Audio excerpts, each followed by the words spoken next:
last few days, firstly to this player who has apparently walked out after a punishment. Can you tell us what happened during that incident? It's a pretty sensitive issue, and yeah, I won't be commenting on that one. Firstly, are you happy with the attitude that all the players have displayed towards the workloads that you want them to have this year? Yeah. Like there's a lot of people doing a lot of hard work here, and the players have got better and better with the training as the year's gone on. Some guys have exceeded our expectations, but to comment on every player's attitude, I couldn't be able to do that. Have players come to you expressing concerns about the workload here? No, they haven't. Do you feel that you expect a lot from your players? I'd like to think so. It's the NRL. Look, nothing comes without hard work. This club is built on hard work and work ethic. That's what drew me to this club. That's what we're trying to instill back into this place. Cal, I understand you can't speak about the specifics, but is that type of punishment or sanction for being late, whatever it was, common at this club? Yeah, I don't want to comment specifically, but at different times we've wanted to go really put some standards in place, and obviously, if you're late, we have to do something about that. But yeah, I won't be talking specifically about it. Is that punishment continue? Will that continue at this club? That sort of punishment? There's just we're trying to drive standards. We want to have winning performance standards, and a lot of that's around individual responsibilities, and we have to hold those standards. Do you think this group hasn't held those standards well enough? At different times. I think every group goes through times when your standards are challenged, and ours have been challenged at certain times, and we're trying to create winning standards here. Some clubs fine players when they're late. Why do you think physical punishments are necessary here? We've gone through a range of different ways of talking about holding standards. Some of that's been monetary related, some of it's been spinning a wheel, and then some of it's been trying to find ways to change behaviours. The reality is we need to change behaviours here, and I think we've done a good job of that throughout the season, and we'll continue to find ways where we can change behaviours to winning behaviours. So do you think there's been a problem with the culture at this club? Well, we've been losing, so clearly the culture's not exactly right. The system is only one part of the results on the weekend. The main part of the result is the culture, and that's something we've worked really hard on. We've probably uncovered a lot more to that culture and reasons for where we are, why we are where we are, and we'll continue to work hard at that. One of the reasons you are where you are is the skyline around length of days and how hard it has been here this year. Yeah. Nothing comes without hard work.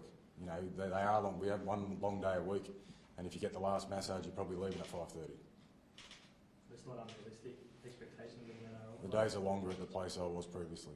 A lot of talk about toxic culture.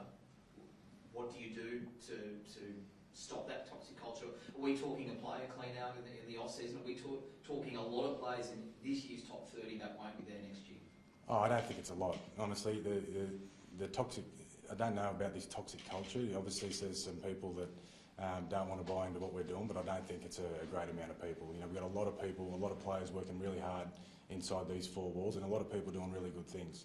So it's not a widespread thing. There might be a couple of guys that don't agree with the direction we're going, but we've got some people. I'm surrounded by people that know what winning looks like. They come from good systems. I'm surrounded by people that have been at the Bulldogs and won premierships at the Bulldogs, and they know what this club's built on, and I'll listen to those people. Those players that haven't been buying in, will they be here next year? I don't know exactly who they are. Is that a concern that you haven't identified who those people are yet? Well, it's all rumours. It's all text message rumours and things like that. And no one's come to me and told me they're complaining about long days. Like the long days, we've got a flag group in here that do weights at 5 o'clock in the morning, go and work for 10 hours and come back and do field at 5:30 in the afternoon. That's a long day. And the way those guys are going about the business is showing us their future Bulldogs, and that's who we're going to build the club around. Can you just reference Penrith a moment ago there? Like, how much further do you need to go with your standards here to get to where you were at Penrith in the last couple of years? A lot further. Yeah, we need to continue with the process that we're on, and that's holding winning standards.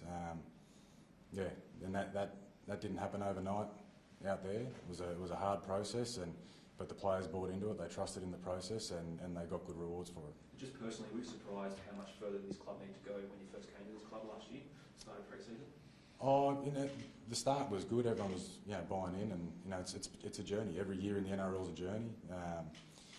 This has been a journey, and at different times we've had ups and downs, and it's been sort of roller coaster. But I feel like what hasn't been talked about is all the good stuff that's going on. And we've got some young guys that are working really hard and turn themselves into regular NRL players and doing a good job of that. So that's what gets me out of bed every morning.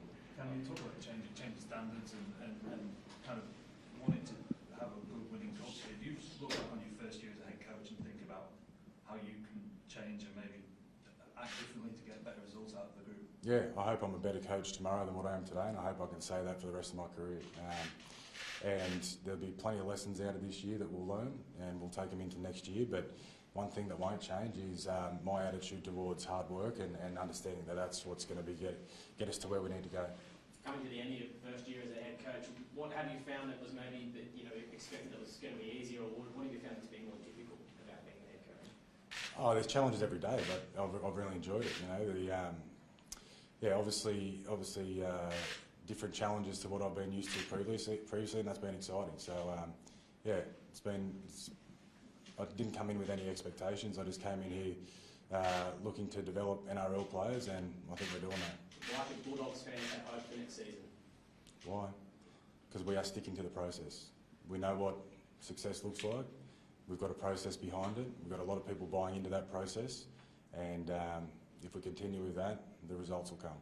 Cam, you've obviously heard scuttlebutt and the stuff in the background. Will you, once the game's over, will you address it with the group and say, if you don't want to buy in to what we're going, go? Yeah, look, it's hard to address those rumours because no one's come to me and said anything. We've got a leadership group that we meet with every week, and you'd like to think if there was some sort of unrest that those guys would have brought it up, but it hasn't been brought up. So, they are rumours, but if there are people that don't want to work hard and don't want to tick every box to win NRL games, then they don't have to be here. Are your leaders strong enough? Do you have a strong leadership group here? Yeah, our leadership group's developing. They're a younger sort of leadership group, but they're developing. They're putting in a lot of hard work, and they care. That's the main thing, that our leaders care about the direction our club's going, and they're excited to be part of that. Kim, again, I know it's sensitive, but do you hope the players can come back to the club at one stage? Yeah, I can't comment on that. In terms of a head coach's role, there's a lot of talk in rugby league that a lot of it's about management. How have you found that element, going from an assistant coach where you're probably more X's and O's guys to having to manage the different personalities in a top 30? Yeah, it's been different. My last job, I had 10 years sort of coming through the grades with that group and knew them inside out, and to create those relationships in the first 8 or 9 months, it's probably taken longer to build that trust than I probably imagined. But I've enjoyed working with this group, and I'm excited about what a number of them can do in the future. Karen, there's something on Sunday's paper around fake quotes and those sort of fabricated quotes. What was the thinking behind that? Look, we are trying to tick every box here to try and motivate our players to get a performance and do everything possible to help us win games. Do you think this Sunday, Cam, regardless of where you are on the ladder, is going to tell about the character of the group, how performance Sunday, just given the week you've had and the week season's had? Yeah, that's a good point. You like to think every time you go out there it shows what sort of character you got as an individual and as a team, and you get judged on every performance. So I hope our guys are ready. We'll tick every box in our preparation, and I hope we put on a good performance for our fans this Sunday. I feel really sorry for the fans that we are where we are, but while it doesn't seem like we've taken steps forward this year on the same wins as last year, we definitely haven't taken steps back.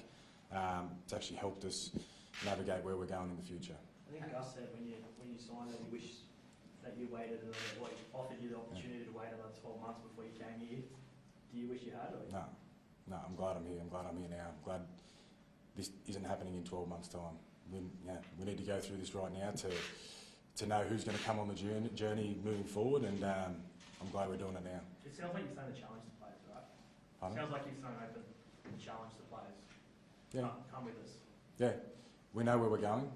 If you're willing to work hard and make sacrifices and stick to the winning standards, come with us. We'll take last question. How long do you let the dust settle from Sunday's last game before you look to do a review into the season as to what went wrong and what needs to change? Yeah, we'll review the season straight away. We'll go through that with every individual. individual player and as a staff as well. So there won't be any time for a break post Sunday's game. Great. Sweet. Thank you.